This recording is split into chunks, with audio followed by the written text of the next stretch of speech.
નમસ્કાર, હું રાજ. આપ જોઈ રહ્યા છો સ્પાર્ક ટુડે ન્યૂઝ. બારડોલી નગરપાલિકાના ટેન્ડરને લઈને બોગસ દસ્તાવેજો રજૂ કરી સરકારી કામ મેળવ્યાના આક્ષેપો સાથે પોલીસ ફરિયાદ નોંધવામાં આવી છે. કોર્પોરેટર સ્વાતિબેન પિનલકુમાર પટેલે કોન્ટ્રાક્ટર સહિત કુલ 7 સામે ફરિયાદ કરી છે. ફરિયાદમાં ખોટા સર્ટિફિકેટ, કથિત ખોટી સહી સિક્કા અને દસ્તાવેજોના ઉપયોગના આક્ષેપો કરવામાં આવ્યા છે. પટેલ બારડોલી આજ રોજ પોલીસ સ્ટેશનમાં એક ફરિયાદ મેં નોંધાવેલ છે.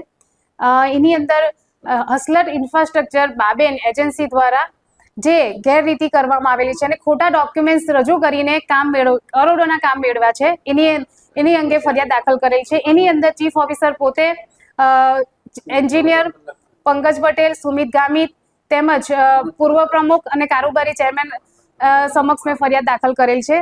કારણ કે આ હસલટ ઇન્ફ્રાસ્ટ્રક્ચરના કોન્ટ્રાક્ટર મયુર પરમાર દ્વારા જુદી સરકારી એજન્સીના ખોટા સહી સિક્કાવાળા ખોટા ડોક્યુમેન્ટ્સ બનાવીને કરોડોના કામ મેળવ્યા છે. આની જાણ ચીફ ઓફિસરને પોતાને પણ હતી, પણ એમને લિસ્ટ નથી કર્યા કે એની સામે કોઈ ફરિયાદ દાખલ કરી નથી.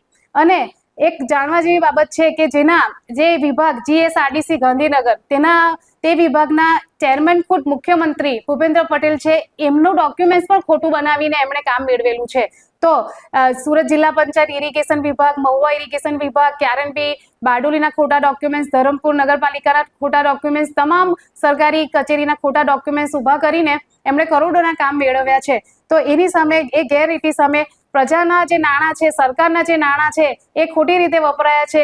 જો એનું સ્ટાર્ટિંગ લેવલ જો એનું ખોટું હોય તો એ જ્યારે સરકારી ટેન્ડર મેળવે છે તો પ્રજાની કઈ ગુણવત્તાવાળું કામ આપી શકે એ પ્રશ્ન ઊભો થાય છે. અને આની અંદર ચીફ ઓફિસરે કેમ મૌન છે અને એની નૈતિક જવાબદારી બને છે કે જ્યારે એ લોકોની આખી કમિટી જ્યારે આવું ટેન્ડર માટે ફિઝિકલ ડોક્યુમેન્ટ્સ ને ઓનલાઈન ડોક્યુમેન્ટ્સ લેવામાં આવે તો વેરીફાઈ કરવા જોઈએ. કેમ વેરીફાઈ કર્યા વગર એમને કામ આપવામાં આવ્યું? અને જ્યારે 8 થી 9 મહિના પહેલા બારડોલીના જાગૃત પત્રકારો દ્વારા આ મેટર જ્યારે છાપવામાં આવી તો એની તસદી લઈને પણ એની સામે એમણે કાર્યવાહી નથી કરી. એટલે ચોક્કસપણે ચીફ ઓફિસરની પણ આમાં મિલીભગત જણાઈ આવે છે. અને જો પોલીસ ફરિયાદ દાખલ કરી છે, પોલીસ દ્વારા ફરિયાદ દાખલ ન થશે તો હું કોર્ટ દ્વારા આનો અમલ કરાવીશ.